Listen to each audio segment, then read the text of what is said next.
दीर्घकथा. लेखन स्वाती विवेक कुंभार. गौरीची गोष्ट G20. भाग 1. गरबा. चांदणवेल झुल्यात झुलावे, हळूच झुलता झुलता मी नभी पोहोचावे.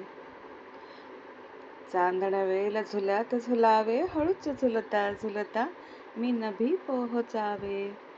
निळा केशरी अबोली इंद्रधनुचे रंग पांघरोनी, निळा केशरी अबोली इंद्रधनुचे रंग पांघरोनी मनरंगी रंगून जावे.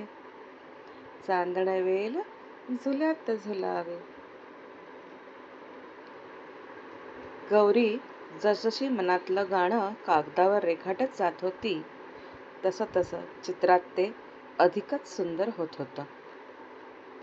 निळसर केशरी आकाश, तुरळक चांदण्या उगवत असलेलं, झाडाच्या फांदीवरल्या झुल्यात झुलणारी एक किशोरी, नजरवरती आभाळावर स्थिर. गौरी, ए गौरी, अगं आवर आता, पप्पा येतीलच. आता सोडतील मग आपल्याला गाडीत. जायचं ना गरबा खेळायला? मी आवरलं बघ सगळं. रमाबाईंच्या हक्कांनी गौरी स्वप्नांच्या दुनियेतनं बाहेर आली. आवरेन का 2 तास आहेत अजून 8 वाजायला, गौरीनं फिसकारत उत्तर दिलं आणि नवीन कागदावर स्केचेस रेखाटू लागली.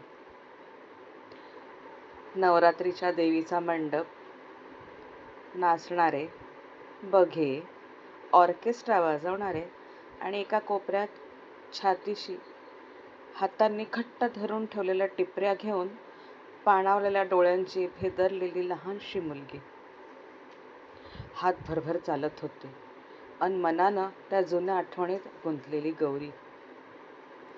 कुट्ट काळ्या सावल्या फेर धरुनी नाचती भोवती, कुट्ट काळ्या सावल्या फेर धरुनी नाचती भोवती, दुरून कानी येत असे टिटवीची भयावह टिवटिव, दुरून कानी येत असे टिटवीची भयावह टिवटिव.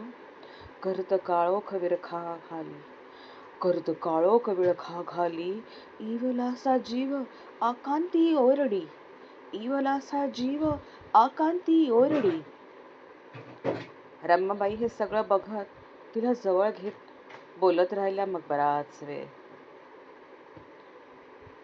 बेटा, कितीदा माफी मागितली आहे तुझी, पण मनातनं कसं जात नाही हे सगळं तुझ्या.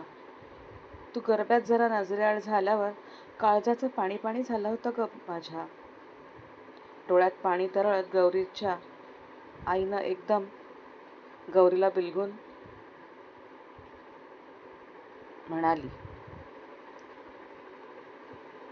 गौरी ही पाणावलेल्या डोळ्यांनी म्हणाली, मम्मी, तुला काय नाही म्हणत आहे ग मी, पण मला गर्दीत गुदमरायला होतं ग. मला सारखं वाटतं मी हरवून जाईन आणि तू मला परत कधीच दिसणार नाहीस. पण बेटा, तुला तर खूप आवडतं ना गरबा खेळायला, गरबा बघायला मैत्रिणींबरोबर. मग असं गर्दीला घाबरून कसं चालेल? आपल्याला ज्याची भीती वाटते ना त्याला सामोरं जावं माणसानं, त्याशिवाय भीती कशी जाणार? तूच सांग. चल, तुला छान सजवते, माझी छान छान गुडिया ती. रमाबाई गौरीची समजूत काढत म्हणाल्या खरं, पण त्यांच्या मनात विचार आलाच, कसं होणार माझ्या या हळव्या लेकीचं